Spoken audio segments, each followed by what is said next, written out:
Welcome to 3TV news.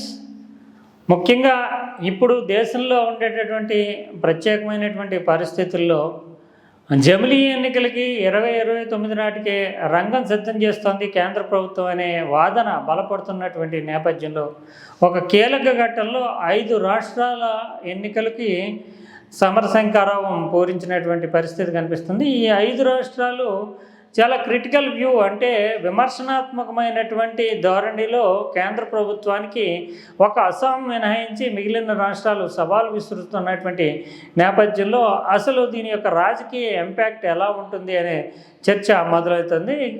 Bharatiya Janata party పెద్దగా hopes పెట్టుకునేటటువంటి రాష్ట్రాలు ఇవి కావు. ఎందుకంటే తమిళనాడు చూసాము, తమిళనాడు కేంద్రాన్ని తీవ్రంగా వ్యతిరేకించేటటువంటి రాష్ట్రం. మరోవైపు కేరళలో ప్రధానంగా పోటీ పడుతున్నటువంటి ఎల్డిఎఫ్ అంటే లెఫ్ట్ డెమోక్రటిక్ ఫ్రంట్ కానీ యూడిఎఫ్ కానీ రెండు కూడా బీజేపీని వ్యతిరేకించేటటువంటివే.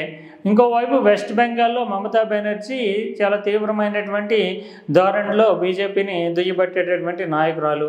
ఈ 3 రాష్ట్రాలలోని ముఖ్యంగా అస్సాంలో మాత్రము ఎట్టి పరిస్థితుల్లోనూ బీజేపీ మళ్ళీ అధికారంలోకి వస్తుంది అనేటటువంటి అంచనాతోటి ముందుకు పెడుతుంది. గతంలో 2 సార్లు నెగ్గడము, హ్యాట్రిక్ గెలుపు కోసం చూస్తుంది. మిగిలిన 3 ప్రధానమైనటువంటి రాష్ట్రాల్లో చూస్తే కనుక తమిళనాడు మీద పెద్దగా హోప్స్ పెట్టుకునే పరిస్థితి లేదు. ఎందుకంటే అక్కడ డిఎంకే ఫ్రంట్ అనేటటువంటిది కాంగ్రెస్, డిఎంకే ఇతర చిన్న చితకా పార్టీలతో బలమైనటువంటి ఫ్రంట్గా ఉంటే, మరోవైపు అన్నాడీఎంకే బలహీనపడటము, అన్నాడీఎంకే నుంచి నాయకులు చాలామంది బీజేపీలో చేరిపోవడము, ఇంకోవైపు ప్రభుత్వ వ్యతిరేక ఓటు చీల్చేసే విధంగా టీవీకే సినీ యాక్టర్ విజయ్ పెట్టినటువంటి టీవీకే ప్రయత్నించడము. ఈ నేపథ్యంలో బీజేపీ ప్లస్ అన్నాడీఎంకే కూటమి అనేది బలహీనంగా కనిపిస్తూ ఉన్నటువంటిది. మరోవైపు కేరళలో ఎల్డీఎఫ్, యూడీఎఫ్ 2 ప్రధానమైనటువంటి కూటములుగా ఉన్నాయి. బీజేపీ థర్డ్ ఫ్రంట్ కింద మాత్రమే ఉంటుంది. ఒక్క వెస్ట్ బెంగాల్లో మాత్రమే మమతా బెనర్జీని ఈసారి, అంటే గతంలో 3 సార్లు నెగ్గినటువంటి మమతా బెనర్జీని ఈసారి దింపేసి తాము అధికారంలోకి రావాలనేటటువంటి ఒక తీవ్రమైనటువంటి ప్రయత్నం బీజేపీ చేస్తోంది. ఈ రాష్ట్రాల యొక్క స్టేక్, అంటే రేపొద్దున జమిలీ ఎన్నికలకి వెళ్ళాలన్నా ఎక్కడికైనా వెళ్ళాలన్నా దీనికి ఈ రాష్ట్రాల యొక్క మద్దతు అనేటటువంటిది రాష్ట్రాలు, అంటే కేంద్ర పార్లమెంటరీ స్థాయిలో చట్టం చేసినప్పటికీ మెజార్టీ రాష్ట్రాలు అంగీకరించాలనేటటువంటి నిబంధన రాజ్యాంగ సవరణకు సంబంధించినటువంటి అంశాలు ఉంటాయి. కాబట్టి ఇక్కడ బలమైనటువంటి కనీస స్థాయిలో ప్రతిపక్షంగా ఉండాలి. అన్నాడీఎంకే అండ్ బీజేపీ కూటమి పెద్ద ప్రభావవంతమైనటువంటి అధికారంలోకి వచ్చినా రాపోయినా ప్రభావవంతమైనటువంటి స్థాయికి చేరుకోవాలని, నాకు పుదుచ్చేరిలో చిన్న రాష్ట్రం, అక్కడ ఒప్పందాలు కుదుర్చుకుని ఏ రకంగానైనా ముందుకెళ్ళాలనేది. ఇక కేరళలో అయితే తాను సొంతంగా ఇండిపెండెంట్గా వెళ్ళాలి. కేరళలో ఇటీవల కాలంలో భారతీయ జనతా పార్టీ బలపడుతూ వస్తుంది.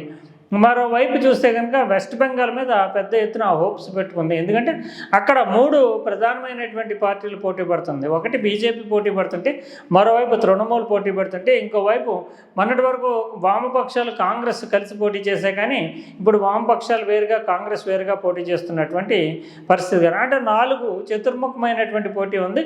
దీంట్లో వామపక్షాలు కాంగ్రెస్ పోటీ నామమాత్రంగానే ఉన్నప్పటికీ బీజేపీ వర్సెస్ మమతా బెనర్జీ, తృణమూల్ కాంగ్రెస్ అనేది ఒక బలమైనటువంటి పోటీగా నిలవబోతోంది.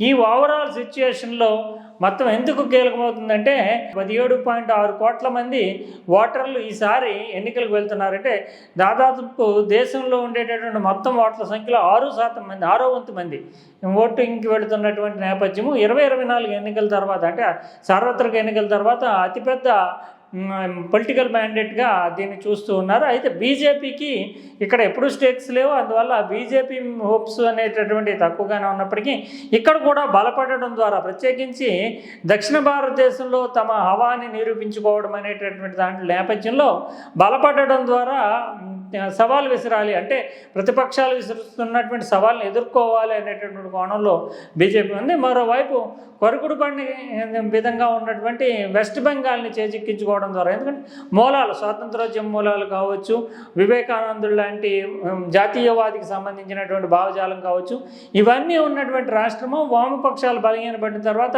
ఆ కోటని తృణమూల్ కాంగ్రెస్ కైవసం చేసుకుంది. తృణమూల్ నుంచి కనుక కైవసం చేసుకుంటే దేశవ్యాప్తంగా అతిపెద్ద విజయం కింద, నిజానికి నిజానికి ఉత్తరప్రదేశ్లో విజయం సాధిస్తే ఎంతటి ఘనతరమైనటువంటి రికార్డు ఉంటుందో వెస్ట్ బెంగాల్లో విజయం సాధిస్తే కనుక దేశవ్యాప్తంగా కూడా బీజేపీకి ఎదురు లేదు అనుకునేటటువంటి వాతావరణాన్ని క్రియేట్ చేసుకోవచ్చని బీజేపీ ఎదురు చూస్తుంది. అందువల్ల వెస్ట్ బెంగాల్ మీద ఎక్కువగా దృష్టి కేంద్రీకరిస్తుంది. ఇదంతా బీజేపీ కోణం అయితే, మరోవైపు చూస్తే కనుక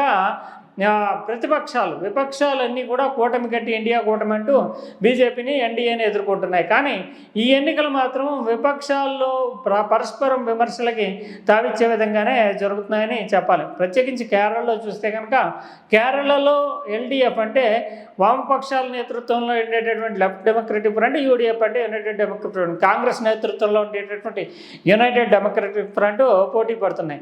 కానీ పరస్పరం ఒకళ్ళొకడు తీవ్రమైనటువంటి స్థాయిలో విమర్శించుకుంటూ అవినీతి దగ్గర నుంచి రకరకాల వ్యక్తిగతమైనటువంటి ఆరోపణలకి ఇది కారణమవుతూ ఉంటుంది. అందులో ఎవరు విజయం సాధించినా కొంతకాలం పాటు ఘర్షణ కొనసాగుతుంది. జాతీయ స్థాయిలో కూటమి ఐక్యతకు కూడా కొంత ఇబ్బందికరమైంది. అదే సమయంలో వెస్ట్ బెంగాల్లో కూడా చూస్తే మమతా బెనర్జీ కాంగ్రెస్ని సపోర్ట్ చేస్తున్నప్పటికీ ఇప్పుడు కాంగ్రెస్ మాత్రము తన బలాన్ని నిరూపించుకోవడానికి వెస్ట్ బెంగాల్లో ప్రయత్నం చేయడం, వామపక్షాలు మరోవైపు ప్రయత్నం చేస్తున్నటువంటి నేపథ్యంలో పరస్పరం జోడు చేసుకునేటటువంటి విమర్శలు ఖచ్చితంగా కూటమి యొక్క ఐక్యత మీద, విపక్షాల మీద కూడా కొంత ప్రభావం పడుతుంది. మెయిన్ స్ట్రీమ్ మీడియాలో మాత్రం రకరకాల కోణాల్లో విశ్లేషణలు వచ్చాయి.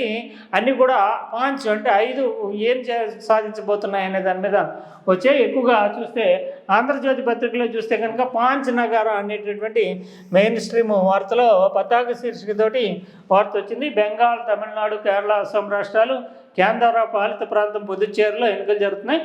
పలు రాష్ట్రాల్లో 8 ఉప ఎన్నికలు కూడా ఉన్నాయి అంటూ ముఖ్యంగా వెస్ట్ బెంగాల్కి సంబంధించి చూసినప్పుడు గతంలో 6 విడతలుగా చేస్తారు, 8 విడతలుగా చేస్తారు అనేటటువంటి చర్చ నడిచింది. ఎందుకంటే శాంతి భద్రతలు, తర్వాత అక్కడ అధికారంలో ఉన్నటువంటి తృణమూల్ కాంగ్రెస్ని కట్టడి చేయడానికి, కేంద్ర బలగాలను దింపడానికి మాత్రమే ఎక్కువ దశల్లో, ఎక్కువ విడతల్లో ఎన్నికలు జరుపుతారు అనేటటువంటి విమర్శలు రావడంతో చాలా తీవ్రమైనటువంటి స్థాయిలోనే మమతా బెనర్జీ స్పందించారు. అయితే గతంలోనే గడిచిన 2-3 ఎన్నికల్లో చూస్తే అక్కడ 6 దశల్లో, 7 దశల్లో ఎన్నికలు జరుపుకునేటువంటి ఉదంతాలు ఉన్నాయి. కానీ ఈసారి ఆ ప్రధానమైనటువంటి టీఎంసీని వస్తున్నటువంటి అభ్యంతరాలు, ఇతరత్ర రాజకీయపరమైనటువంటి విమర్శలను ఎన్నికల సంఘం ఎదుర్కొన్నటువంటి నేపథ్యంలో ఇక్కడ మాత్రం 2 దశలకి, 2 విడతలకే పరిమితం చేయడం అనేది కేంద్ర ఎన్నికల సంఘం తీసుకున్నటువంటి ఒక తెలివైనటువంటి నిర్ణయంగానే మనం చెప్పాల్సి ఉంటుంది. పాంచ్ నగారా, పాంచ్ పటాకా, ఈ రకంగా పాంచజన్యం, ఇలా 5 రకాలుగా వార్తలు వచ్చినటువంటి పరిస్థితి కనిపించింది. అంటే మెయిన్ అంటే అన్నింటిలో కూడా ఇది పతాక శీర్షిక వార్తగా రావడానికి ముఖ్యమైనటువంటి కారణం ఏంటంటే ఈ వార్తలో అంటే ఇది ఈ సంఘటనకి అంటే ఈ 5 రాష్ట్రాల ఎన్నికలు అనేటటువంటి ఘట్టానికి చాలా ఇంపార్టెన్స్ ఉండడం అనేటటువంటిది ఒక ముఖ్యమైనటువంటి అంశంగా చూడాల్సి ఉంటుంది. ముఖ్యంగా బీజేపీ తన బలాలని సమగ్రంగా మళ్ళీ మరోసారి పునర్నిర్వచించుకోవడంతో పాటు తన బలాన్ని పెంచుకోవడానికి తమిళనాడులో తన బలాన్ని పెంచుకోవాలనేటటువంటిది ఏడీఎంకేకి కూటమికి, డిఎంకే కూటమికి మధ్యలో ఉండేటటువంటి ఎన్నికలకు సంబంధించినటువంటి ఓటింగ్ ప్యాటర్న్ ఇప్పటి వరకు జరిగినటువంటి సర్వేల ప్రకారం చూస్తే కనుక 10% వరకు కూడా తేడా ఉందని చెప్తున్నారు. 10% తేడా ఉండడం అంటే చాలా పెను ప్రభావమే చూపుతుంది. ఎందుకంటే మనం చూసాము పక్కనే ఉన్నటువంటి ఆంధ్రప్రదేశ్లో ఓటింగ్ ప్యాటర్న్ 40% అక్కడ అప్పట్లో అధికారంలో ఉన్నటువంటి 24 నాటికి అధికారంలో ఉన్నటువంటి వైఎస్ఆర్ కాంగ్రెస్ పార్టీకి వచ్చినప్పటికీ అధికారానికి ప్రతిపక్షంగా సమిష్టిగా వెళ్ళినటువంటి కూటమికి మాత్రము దాదాపు 57% అంటే 17% ఓటింగ్ తేడా రావడంతో ఆ విపక్షంలోకి వెళ్ళినటువంటి వైఎస్ఆర్ కాంగ్రెస్ పార్టీ కేవలం 11 సీట్లకే పరిమితమైంది. ఇక్కడ చూస్తే కనుక ఇప్పుడు ప్రధానమైనటువంటి 2 కూటముల మధ్య తేడా 10% పైచిలకు ఉందని, టీవీకే ఎంత మేరకు కూడా మళ్ళీ ఓట్లు చేస్తుందో తెలీదు.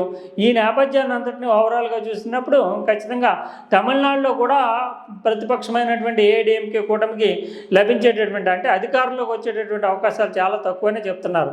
మరోవైపు కేరళలో తృతీయ ప్రత్యామ్నాయంగా భారతీయ జనతా పార్టీ బలపడుతుంది అనేటటువంటి అంచనాలు ఉన్నాయి. కానీ ఎల్డీఎఫ్ మాత్రం ఈసారి దెబ్బతిని యూడీఎఫ్ అంటే కాంగ్రెస్ నేతృత్వంలోని యూడీఎఫ్ అధికారంలోకి వస్తుంది అనేటటువంటి అంచనాలు ఉన్నాయి. వెస్ట్ బెంగాల్లో మాత్రము మమతా బెనర్జీ ఇటీవల కాలంలో రకరకాల కోణాలు అంటే ఓటర్ల పునర్వ్యవస్థీకరణకు సంబంధించినటువంటి అంశాల్లో కానీ అంటే స్పెషల్ రివిజన్కి సంబంధించినటువంటి అంశాల్లో కానీ న్యాయపరమైనటువంటి పోరాటాల్లో కానీ ఇతరత్ర అనేక అంశాల్లో సైకలాజికల్గా పైచేయి సాధించడంతో అక్కడ కూడా అధికార పార్టీ దాదాపు 15 ఏళ్ళ అధికారంలో ఉన్నటువంటి తృణమూల్ కాంగ్రెస్ ఇప్పటికే వ్యతిరేకతను ఎదుర్కొంటుంది. కానీ విపక్షాల పరంగా ఓట్ల చీలిక అంటే ఇటీవల కాలంలో వామపక్షాలు కొంత బలపడ్డము, కాంగ్రెస్ పార్టీ తన బలాంతాన్ని నిరూపించుకోవడానికి ప్రయత్నం చేయడము, ఇంకోవైపు చూస్తే కనుక బీజేపీ కూడా చాలా బలమైనటువంటి పార్టీగా ఉండడము, అంటే ప్రతిపక్షాల ఓట్లు 3 రకాలుగా వెళ్లడంతో తృణమూల్ కాంగ్రెస్ బలపడేటటువంటి సూచనలు కనిపిస్తే ఒక తృణమూల్ కాంగ్రెస్కు సంబంధించిన విషయంలో మాత్రం ఇటీవల కాలంలో 60 లక్షల ఓట్ల మేరకు తొలగించడం అనేటటువంటి ఆ ఓట్లన్నీ కూడా దాదాపు ఇతర ప్రాంతాల నుంచి వలస వచ్చినటువంటి వాళ్ళు, విదేశాల నుంచి వలస వచ్చినటువంటి వాళ్ళు, సరైనటువంటి రికార్డులు లేని వాళ్ళు, వీళ్ళంతా కూడా తృణమూల్ కాంగ్రెస్ తమకు అండగా ఉంటున్నట్టు గతంలో ఓటింగ్లో తృణమూల్కి అనుకూలమైనటువంటి ఓట్లు వేశారనేటటువంటి భావన ఉంది. ఇప్పుడు ఆ ఓట్లు తొలగించడం అనేటటువంటిది విషమ పరీక్షగా తృణమూల్ కాంగ్రెస్కి మారింది. ఏదేమైనప్పటికీ కూడా ఎన్నికల ముఖ చిత్రం ఏప్రిల్ చివరి నాటికి పూర్తయ్యేటటువంటి ఎన్నికల ముఖ చిత్రం మాత్రం దేశ రాజకీయాల్లో ఒక సరికొత్తమైన సమీకరణలకి, అదే సమయంలో ఎవరి బలం ఎంత రాజకీయంగా అనేటటువంటి తేల్చి చెప్పేటటువంటి సూచనలు కనిపిస్తున్నాయి.